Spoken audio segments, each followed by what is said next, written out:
শ্রাবণ মাস হলো ভোলে বাবার মাস। এই মাসে যেমন সমুদ্র মন্থনের সময় গরল ধারণ করে দেবাদিদেব হয়েছিলেন নীলকণ্ঠ, তেমনি আবার এই মাসেই দেবী পার্বতীর সঙ্গে হয়েছিল তার পুনর্মিলন। তাই এই মাসে দেবাদিদেবের সাথে মাতা পার্বতীরও বিশেষ পূজা আরাধনা করা হয়ে থাকে। শিব পূজা পদ্ধতি অত্যন্তই সহজ ও সরল। সাধারণ একটু গঙ্গাজল ও বিল্লপত্রের দ্বারাই দেবাদিদেব তুষ্ট হয়ে যান। নমস্কার বন্ধুরা, আমি সায়নী।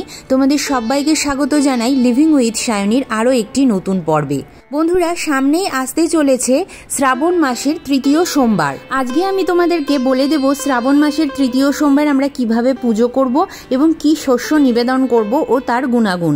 তার সাথে আর্থিক কষ্ট মোচনের জন্য এবং ব্যবসা ও চাকুরিতে উন্নতি লাভের জন্য তোমরা কি কি পদ্ধতি অবলম্বন করতে পারো।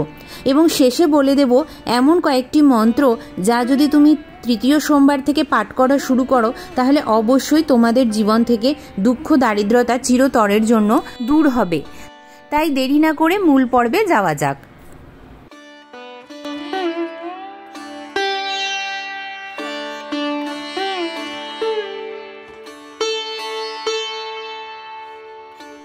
স্নান সেরে শুদ্ধ বস্ত্রে ঠাকুর মন্দিরে চলে এসেছি।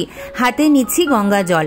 বলে নিচ্ছি তদ্বিষ্ণু পরমং পদম সদা পশ্যন্তি সুরয় দিবীব চক্ষুরাতম ওম বিষ্ণু ওম বিষ্ণু ওম বিষ্ণু। এরপরে হাতে আবারও একটু গঙ্গা জল নিচ্ছি এবং বিষ্ণু স্মরণ করে নিচ্ছি। বলছি অপবিত্র পবিত্র বা সর্বাবস্থাং গত পিবা যৎস্বরেত পুণ্ডরীকাক্ষ সবাহ্য অভ্যন্তর সূচি নম সূচি নম সূচি নম সূচি। এরপরে দেখো বন্ধুরা, উত্তর দিকে আমি একটি জলচৌকি পেতেছি, তার উপর একটি সাদা রঙের কাপড় বিছিয়ে নিয়েছি। দেবাদিদেব হলেন সদাশিব, তাই তাকে সাদা রঙের বস্ত্রের উপরেই বসানো উচিত।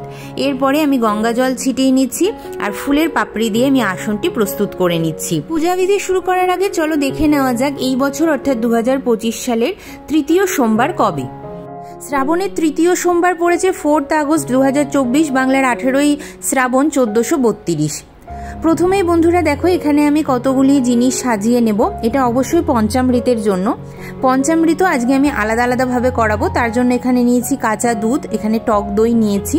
এর সাথে আমাদের লাগবে শুদ্ধ দেশি ঘি সামান্য পরিমাণ, আর লাগছে মধু। বন্ধুরা, এই পঞ্চামৃততে কি কি লাগে এটা তো তোমরা সবাই জানো, তাও আরেকবার করে একটু দেখিয়ে দেওয়া। আমার যে সমস্ত বন্ধুরা নতুন করছো তারা তো জানবে না।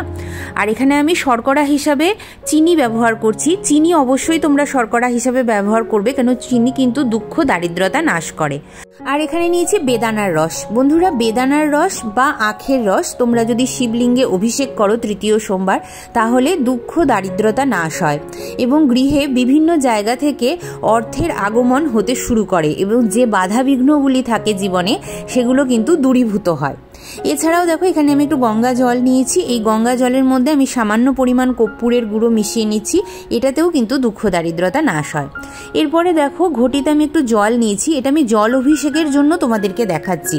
তো এটা খুব ভালো হয় যদি তোমরা বৃষ্টির জলকে ধরে রাখতে পারো, কেন কি এটা মনে করা হয় শ্রাবণ মাসে বৃষ্টির জলের মধ্যে অমৃত বর্ষণ করেন দেবাদিদেব মহাদেব। তো সেই বৃষ্টির জল যদি ধরে রাখতে পারো খুবই ভালো হয়। যদি বৃষ্টির জল ধরে রাখতে না পারো তাহলে এটা গঙ্গা জলের দ্বারাও এই ক্রিয়াটি তুমি করতে পারো। এই জলটার মধ্যে তোমাকে নিতে হবে একটি কাঁচা টাকা। এই দেখো এখানে 1 টাকা নিয়েছি, এর মধ্যে দিয়ে দেবে। কাঁচা টাকা না থাকলে তোমরা একটা পদ্ম বীজও নিতে পারো। এরপরে তোমরা মন্দিরে যাবে, মন্দিরে যেয়ে যেমন পঞ্চামৃত দিয়ে বাবাকে অভিষেক করাচ্ছ সেরকম করিয়ে নিলে জল অভিষেকের সময় তোমরা এই জলটি নিবেদন করবে। এটা কারা নিবেদন করবে? যাদের অনেক দিন ধরে ব্যবসায় মন্দা চলছে, ব্যবসার বিভিন্ন দিক থেকে তোমরা ক্ষতিগ্রস্ত হচ্ছ, কোনোভাবেই আর্থিক অনটনকে কাটিয়ে উঠতে পারছো না, বা যারা এরকম আছো যে অনেক দিন ধরে চাকরি করছো, প্রমোশন হচ্ছে না, টাকা একটা জায়গাতেই মানে স্যালারি যেটাকে আমরা বলি সেটা একটা জায়গাতেই স্থির আছে, কোনোভাবেই তোমরা তোমাদের বসকে ইমপ্রেসড করতে পারছো না, তো তারা এই জলটা নিবেদন করবে। নিবেদন করে দেবাদিদেবের উদ্দেশ্যে বলবে যে বাবা আমার এই সমস্যা, তুমি এটাকে তোমার নিজ গুণে সমাধান করো। আমি শুধু জানি যে তোমাকে ভক্তি করতে হবে, আমি তোমাকে নিজ যতটুকুন আছে আমি তাই দিয়ে তোমার ভক্তি করব। এবার তুমি আমার সমস্যাকে কিভাবে সমাধান করবে সেটা তুমি দেখে নাও। এই বলে তোমরা এই জলটা ঢেলে দিয়ে মন্দিরে চলে আসবে। এই বিধিটি অবশ্যই মন্দিরে যেয়ে করতে হবে। সেই ক্ষেত্রে তোমাদের আর কর্পূর জলটা দিতে হবে না তৃতীয় সোমবারে। এরপরে দেখো এখানে আমি একটি স্নান পাত্র নিয়েছি, অবশ্যই এটা তামার স্নান পাত্র, তাতে আমি একটা ওম চিহ্ন অঙ্কন করে নিচ্ছি। এটা তো আমি এর আগের ভিডিওগুলোতেও তোমাদেরকে দেখিয়েছি। তো এই ওম চিহ্নটা আমি শ্বেত চন্দন দিয়ে অঙ্কন করছি, তোমরা চাইলে অষ্টগন্ধা চন্দন দিয়েও এখানে অঙ্কন করতে পারো। বন্ধুরা, তৃতীয় সোমবারের কিন্তু প্রচুর মাহাত্ম্য থাকে। আর তৃতীয় সোমবারে তোমরা যারা গোটা শ্রাবণে কোনোদিন উপোস করতে পারছো না, তাদেরকেও আমি বলবো যে তৃতীয় সোমবারটাতে কিন্তু অবশ্যই একটু উপোস রাখার চেষ্টা করো। তৃতীয় সোমবারের প্রচুর মাহাত্ম্য থাকে বন্ধুরা। আর এই দিনটাতে তোমরা দুঃখ দারিদ্রতা হরণও করতে পারো, এইরকম কিছু রেমিডি আছে যেগুলো আমি বা টোটকা আছে যেটা আমি আজকে বলে দেব। তো এরপরে দেখো দেবাদিদেব মহাদেবকে আমি কিন্তু স্নান পাত্রে বসিয়ে নিচ্ছি। আর অবশ্যই বিল্লপত্র একটি রেখেছি, তার উপরেই আমি দেবাদিদেবকে বসাবো। পূজাবিধি প্রারম্ভের আগে আমি একটি প্রদীপ প্রজ্বলিত করে নিয়েছি, আর অবশ্যই একটি ধুনো ধূপ প্রজ্বলিত করেছি, কেন ধূপের ধোঁয়া বাবার ভীষণ প্রিয়, তাই জন্য আমি চন্দনের গন্ধযুক্ত একটি ধূপ প্রজ্বলিত করেছি। ওম নমঃ শিবায় নমঃ, ওম নমঃ শিবায় নমঃ, ওম নমঃ শিবায় নমঃ এই মন্ত্রটি বলে আমি প্রথমে দুধের দ্বারা বাবাকে অভিষেক করে নিচ্ছি। এরপর আমি দইয়ের দ্বারা বাবাকে অভিষেক করছি। বন্ধুরা, তোমরা এই সময় ঘণ্টার ধ্বনি অবশ্যই করবে।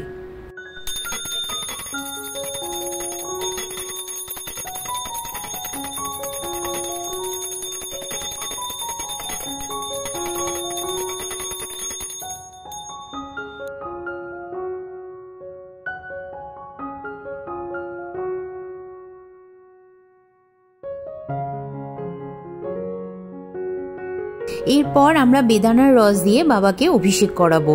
এই সময় তোমরা মনে মনে বাবার কাছে কামনা করবে যে তোমাদের যে দুঃখ দারিদ্রতা আছে, দারিদ্রতা যেন বাবা হরণ করেন। এই বেদানার রসের বদলে তোমরা অবশ্যই আখের রস দিয়েও অভিষেক করতে পারো।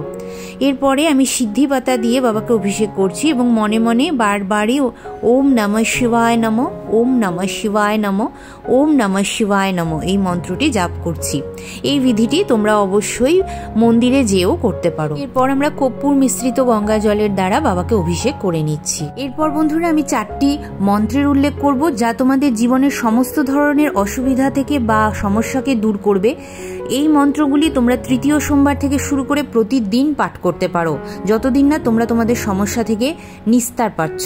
যেমন ওম পশুপতয়ে নমঃ এই মন্ত্রটি উচ্চারণ করলে দেবাদিদেব পশুপতি রূপে এসে সেই ভক্তের জীবনের সমস্ত সম্পর্ককে ঠিক করে। অর্থাৎ কোনো সম্পর্কতে যদি তিক্ততা চলে আসে, বিশেষত স্বামী স্ত্রী বা যদি কারোর প্রেম প্রণয়ে যদি কোনো রকম তিক্ততা এসে থাকে, তৃতীয় ব্যক্তি এসে থাকে, তাহলে সেই ব্যক্তিকে জীবন থেকে দূর করে দেয় এবং তিক্ততা হরণ করে।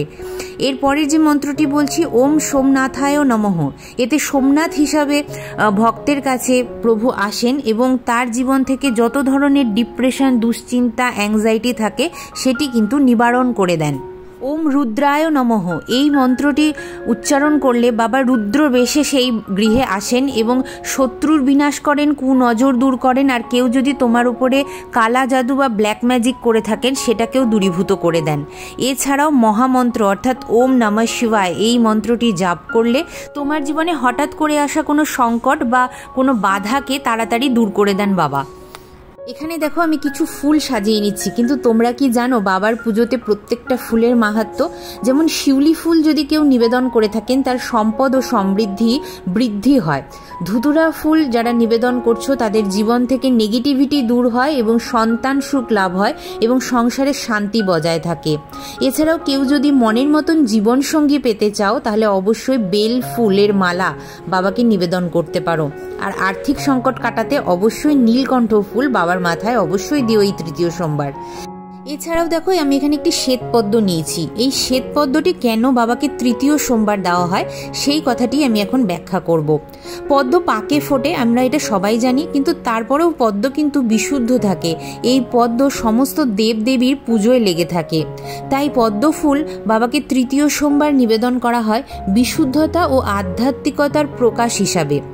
এছাড়াও জ্ঞানের প্রতীক হিসাবেও এই পদ্ম ফুলকে আমরা নিবেদন করে থাকি।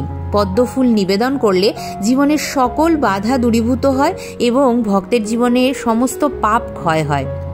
এরপরে দেখো আমি 3টি বিল্লপত্র নিয়েছি এবং ওম নমঃ শিবায় জাপ করতে করতে বাবার মাথায় দিয়ে দিচ্ছি। নীলকণ্ঠ ফুল নিবেদন করছি, বাবার প্রিয় ধুতুরা ফুল নিবেদন করছি এবং যাই নিবেদন করি না কেন সেই সময় কিন্তু অবশ্যই মনে মনে ওম নমঃ শিবায় জাপটি করি।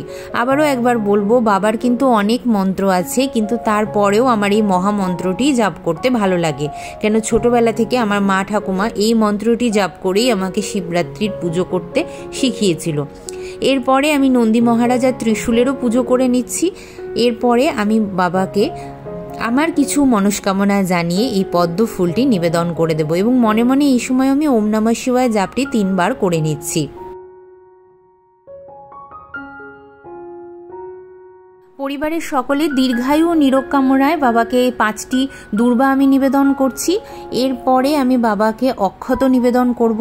অক্ষত কেন নিবেদন করা হয় তোমরা সবাই জানো, মা লক্ষ্মীকে তুষ্ট করার জন্য অক্ষত নিবেদন করা হয়। এরপর আসি আমরা তৃতীয় সোমবার কি শস্য বাবাকে নিবেদন করব। তো দেখো এখানে একটু আমি মুগ ডাল নিয়েছি আর নিয়েছি গ্রিন মুগ। এই সবুজ মুগ বাবাকে এই জন্যই নিবেদন করা হয় নিজের ইচ্ছা এবং আকাঙ্ক্ষা পূর্ণের জন্য, এবং এই সবুজ মুগ নিবেদন করলে সৌভাগ্য এবং সমৃদ্ধি সংসারে বয়ে নিয়ে আসে, তাই জন্যই এই সবুজ মুগটি নিবেদন করা হয়। এবার বলি মুগ ডালটা আমি কেন নিয়েছি। মুগ ডাল সাধারণত শিব পুজোয় নিবেদন করা হয় না, তবে কোনো সংসারে যদি প্রচণ্ড পরিমাণ আর্থিক কষ্ট অনেক দিন ধরে চলে থাকে তারা অবশ্যই এই মুগ ডাল বাবাকে তৃতীয় সোমবার নিবেদন করবে গ্রিন মুগের সঙ্গে।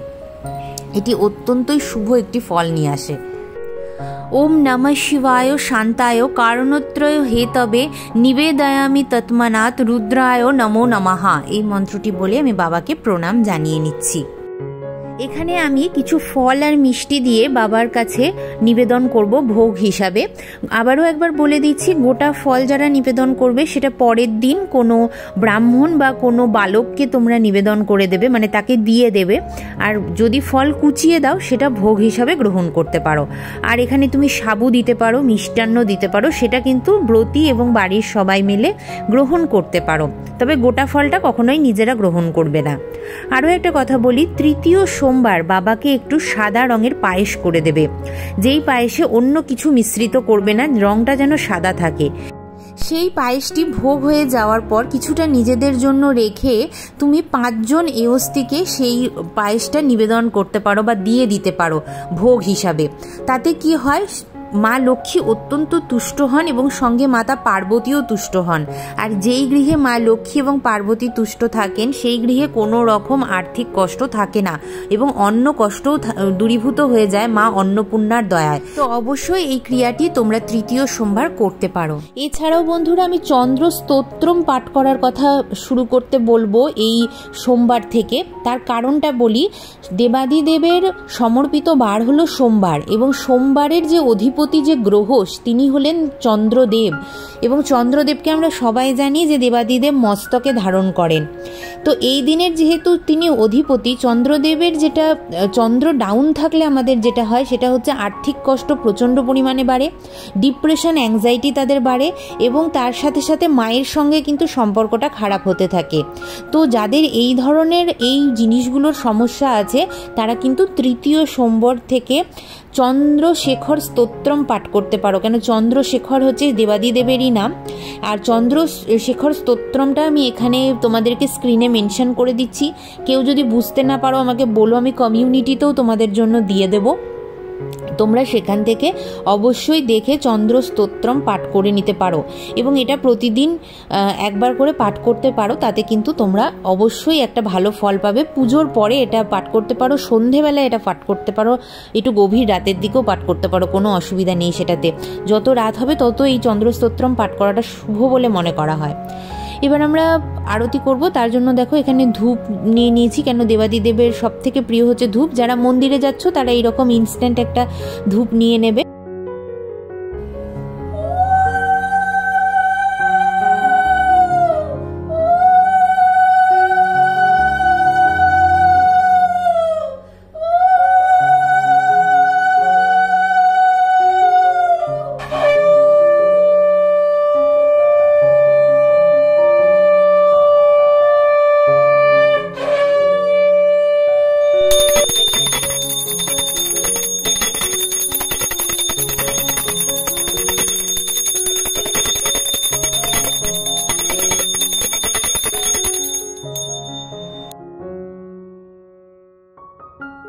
বন্ধুরা, এই ছিল আমার তৃতীয় সোমবারের সহজ সরল পুজো পাঠ। কেমন লাগলো অতি অবশ্যই আমাকে লিখে জানিও। ভিডিওটি ভালো লাগলে লাইক, শেয়ার আর হাইপ করতে ভুলো না। যারা আজকে আমাকে নতুন দেখছো তারা প্লিজ আমার চ্যানেলটিকে সাবস্ক্রাইব করে আমার পাশে থেকো, আমার বন্ধু হয়ে যেও। দেখা হবে আবারও একটি সুন্দর পূজাবিধির সঙ্গে। ততক্ষণের জন্য তোমরা সবাই খুব ভালো থেকো, সুস্থ থেকো। দেবাদিদেবের কৃপাদৃষ্টি সদা সর্বদা তোমাদের গৃহে থাকুক, এই কামনা নিয়েই আমি এখানেই ভিডিওটি শেষ করছি।